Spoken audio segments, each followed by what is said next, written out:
Hello everyone, welcome sa day 3 ng ating daily devotions. At ang pamagat po ng ating pag-uusapan today ay salvation is a process. So, let's look at the last part of Acts 2:47. Those who were being saved. And the Lord added to their number daily those who were being saved. So let's pray. Manalangin po tayo as we meditate on this scripture.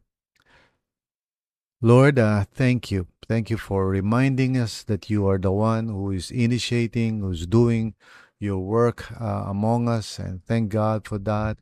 It's not about us. It does not depend on our ability or strength o naman yung strategy namin. But rather, it's all about you, Father. So thank you. We just trust you and we offer our lives to you, Father. Thank you na ginagamit mo kami at gusto mo kaming gamitin. So help us to just cooperate and trust you and do what you want us to do, Father. Ikaw ang magsusupply ng grace to do it. And all we have to do is just say yes and amen, and you will accomplish your work.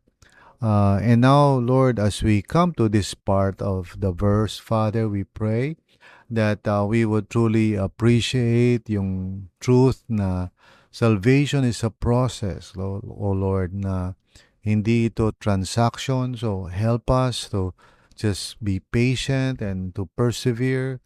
Every person is different. So tulungan niyo kami, Panginoon, na talaga magtiwala lamang kami sa iyo at hindi kami magbase ng aming mga pag-iisip tungkol dito based on what we see. But Lord, help us to know and to believe that you are at work even if it might be slow or hindi agad obvious. So Lord, tulungan mo kami as we talk about this today. Speak to us, O Lord God, in Jesus' name. Amen and amen. So si Luke dito sa passage na to, no, sabi niya, those who were being saved.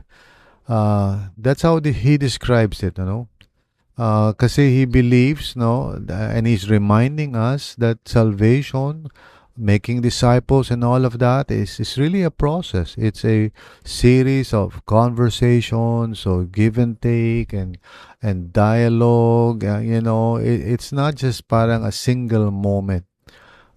People coming to faith in Jesus, becoming followers of Jesus, living their lives for Jesus, it may take some time, no?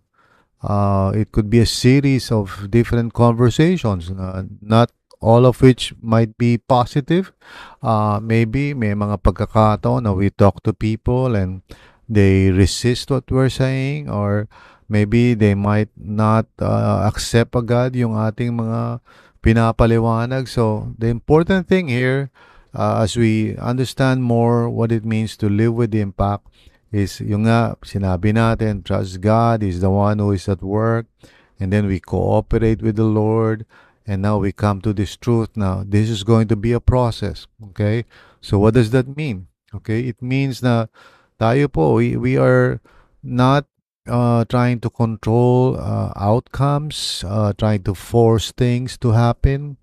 We simply just rely on the Lord. We just follow the Lord, no? So, it's not parang, di tayo nagko-close ng deal, hindi yan parang insurance yan na nagbebenta tayo. It's a divine process, okay? So, siguro naaalala nyo rin yung sarili nyo when you came to faith in the Lord. Hindi naman basta-basta nangyari yun, di po ba? It was also a process. And God took His time, hindi ka naman minadali ng Panginoon. Yung iba nga dyan, ang tagal-tagal eh. Although maybe for others parang mabilis, pero hindi naman talaga mabilis kasi may mga previous na pagtatanim sa puso nila. And how does that apply sa atin? Well, kung meron man tayong mga tao na ninanais natin na madala sila sa Panginoon, well, magtiyaga lang tayo. Huwag tayong mainip. At huwag tayong mainis. Kung di agad nagre-respond yung tao.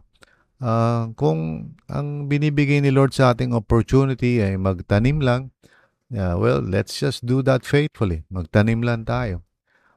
Kung ang binibigay niya sa atin na responsibility or role ay yung magdilig, di magdilig lang tayo.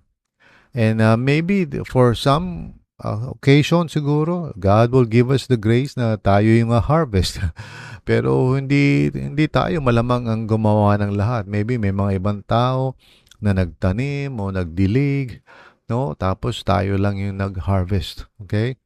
So let's be patient and let's depend upon God's own processing. Uh, Minsan may mga pagkakataon na nag-share tayo sa mga tao, tapos parang walang nangyayari. Now, please understand, minsan akala mo lang yun, pero God is at work. Okay? And magugulat na lang tayo na when the day comes when a person would say, I believe, di ba?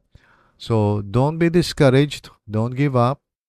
Tuloy-tuloy lang po tayo. There are times, to be honest, na maybe ipopostpone mo lang muna natin yung effort natin sa isang tao kasi kung sinasabi ng Panginoon na hayaan mo lang muna, huwag mo ipilitin. So we do that. We just trust God. Okay? May mga times that God will say, well, just continue. Just, persevere in this. And so we do that as well. So, what I'm saying is that proseso yan eh. Proseso ang evangelism, ang making disciples. God is at work, hindi natin nakikita. So, minsan, yung nakikita ng mata natin parang may seem discouraging. Pero don't put your, wag yun ang gawin mong basihan ng ginagawa mo. Put your eyes upon Jesus. You rely on the Lord. And if He's saying to you, just continue talking with this person, just continue planting the seeds of faith, then just do that. No, just pray ka lang. No, Lord, ano ang gagawin ko? Maybe God will just say, just be kind to this person. Just show God's love to this person. That's all you have to do. So yeah, we put our hope in the Lord. He takes care of the process. Okay? And whether merong visible results o wala, the Lord, is at work. Okay? It may take some time and maybe hindi tayo mag-harvest. But basta let's just continue to do what God would want us to do. Okay? At first, maaaring ang role lang natin is to just be a good friend. Okay? Um, Maybe all we can do is just have coffee and talk about the Lord, or maybe pray for the person. There might be opportunities for us to share, Bible verses. Okay? It could be. Basta maging faithful lang, God is calling us to participate in the work that He is doing, and it may not be obvious, pero, wag natin i-misjudge yun, wag natin isipin na walang nangyayari. Kahit nga minsan na parang negative na yung nangyayari, if we're praying, if we're saying, Lord, this person, nawa makakilala siya sa Panginoon, pero yung nakikita mo parang lumalala pa yung sitwasyon. Well, if you prayed by faith and you entrusted this person to the Lord, then no need to worry. Hindi ka na kailangan maging anxious doon. Just keep on praying and just keep on doing what the Lord wants you to do. Okay? Trusting Him for the outcome. Trusting Him for the results. Okay? So, yun ang ating parang prinsipyo na kailangan natin tatandaan. Okay? Just continue to do the work that God is telling you to do. Not being afraid. Not giving up. So remember, it is the Lord who guides. It is the Lord who tells you. Okay? So minsan, meron talaga mga pagkakataon that God might say, hold ka lang muna, hayaan mo lang muna siya. No? So you just do that. Okay? You just do it and trust God. Okay? But don't be angry and don't be upset pag wala agad response yung tao. No? Remember, hindi ikaw ang nagliligtas sa mga tao. Si Lord yun. Amen. So just trust God with all your heart. That is the important thing na dapat natin gawin. Amen? So, sige po, tayo ay manalangin na. Lord, help me to understand na may proseso talaga at hindi ko kinakailangan ipilit ang mga bagay-bagay, Panginoon. Lord, this is true personally as well as the church. Minsan may mga ginagawa kami sa church na wala agad resulta. But help us to trust in you, Lord. Help us to depend upon your grace. At huwag kaming mag-give up. We will just continue kung ano yung pinagagawa mo sa amin, Lord. At trusting in you kahit na yung outcome may not be so encouraging or positive. Basta, Lord, if you want us to continue, we'll continue. If you want us to stop, we'll stop. So thank you, Lord. Thank you for your grace upon us. Thank you that you are always with us and you are more than able to accomplish your will. We praise you for that, Lord. We surrender everything in Jesus' name. Amen and amen. God bless you.